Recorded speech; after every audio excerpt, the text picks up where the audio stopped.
আসসালামু আলাইকুম প্রিয় বন্ধুরা, আশা করি সকলেই ভালো আছেন। আজকের ভিডিওটি মূলত 18তম নিবন্ধন সম্পর্কে। 18তম নিবন্ধন লিখিত পরীক্ষায় উত্তীর্ণ হয়ে যারা ভাইভাতে অংশগ্রহণ করেছেন বা করবেন তাদের জন্য মূলত একটি সুখবর। আজকের এই নিউজটি করেছে মূলত বিডি নিউজ 24। ষষ্ঠ গণবিজ্ঞপ্তি শুধু 18তমদের হতে যাচ্ছে। 2016 সাল থেকে গেল 8 বছরে মোট 1,35,392 জনকে নিয়োগ সুপারিশ করেছে এনটিআরসিএ। সংস্থাটির কর্মকর্তারা বলেছেন, যোগ্য প্রার্থী সংকটের কারণেই বিজ্ঞাপিত পদ পূরণ করা সম্ভব হচ্ছে না। নতুন প্রার্থী পেতে এখন 18তম শিক্ষক নিবন্ধনের প্রক্রিয়া চলেছে। 83,865 জন প্রার্থী প্রিলিমিনারি ও লিখিত পরীক্ষায় উত্তীর্ণ হয়ে মৌখিক পরীক্ষার জন্য নির্বাচিত হয়েছেন। গত 27 অক্টোবর থেকে তাদের মৌখিক পরীক্ষা শুরু হয়েছে। এনটিআরসির সচিব এএমএম রিজওয়ানুল হক স্যার বলেন, তাদের ভাইবা শেষ হতে কয়েক মাস সময় লাগবে। এরই মধ্যে কিছু হয়তো বাদ যাবেন। 18তম শিক্ষক নিবন্ধনে চূড়ান্তভাবে উত্তীর্ণরা ষষ্ঠ গণবিজ্ঞপ্তিতে আবেদনের সুযোগ পাবেন।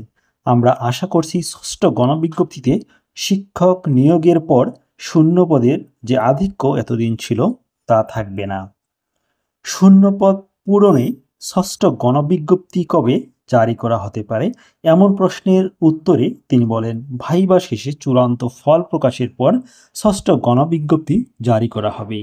এর আগে হলে যোগ্য প্রার্থী পাওয়া যাবে না।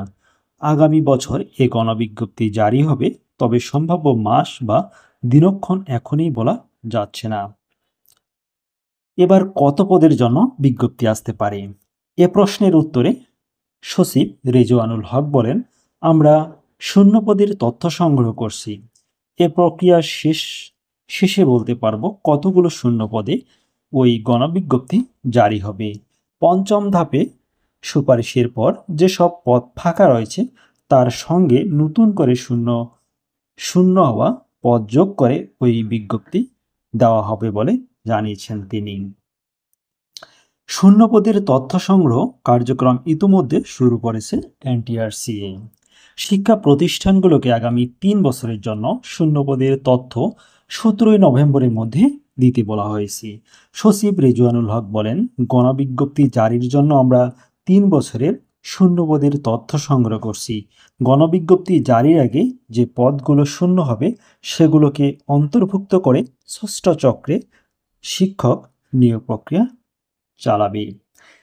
একবারে 3 বছরের জন্য শূন্যপদের তথ্য সংগ্রহের কারণ ব্যাখ্যায় তিনি বলেন, মূলত এর পরের শিক্ষক নিবন্ধন প্রক্রিয়ায় কতজন প্রার্থীকে কোন কোন বিষয় উত্তীর্ণ করার সুযোগ আছে সে বিষয়ে ধারণা নিতেই 3 বছরের শূন্যপদের তথ্য সংগ্রহ করা হচ্ছে। বন্ধুরা, টোটাল 18 লক্ষ প্রার্থী ছিল 18তম নিবন্ধন প্রিলিমিনারির জন্য। সেখান থেকে মূলত প্রিলিমিনারিতে অংশগ্রহণ করেছে প্রায় 13.5 লক্ষ, আর সেখান থেকে মূলত প্রায় 4,79,000-এর মতো প্রিলি উত্তীর্ণ হয়েছে এবং রিটেন পরীক্ষায় অংশগ্রহণ করেছে আপনার প্রায় 3,48,000-এর মতো, আর সেখান থেকে মূলত 84,000-এর মতো আপনার চূড়ান্তভাবে মূলত লিখিত পরীক্ষা উত্তীর্ণ হয়ে এখন ভাইভাতে অংশগ্রহণ করতেছে। যারা ভাইভায় অংশগ্রহণ করতেছেন তারা খুবই ভাগ্যবান, ইনশাল্লাহ আপনাদের চাকরি হয়ে যাবে। ভালো থাকুন, সুস্থ থাকুন, আর অবশ্যই চ্যানেলটি সাবস্ক্রাইব করে সাথে থাকুন। আসসালামু আলাইকুম।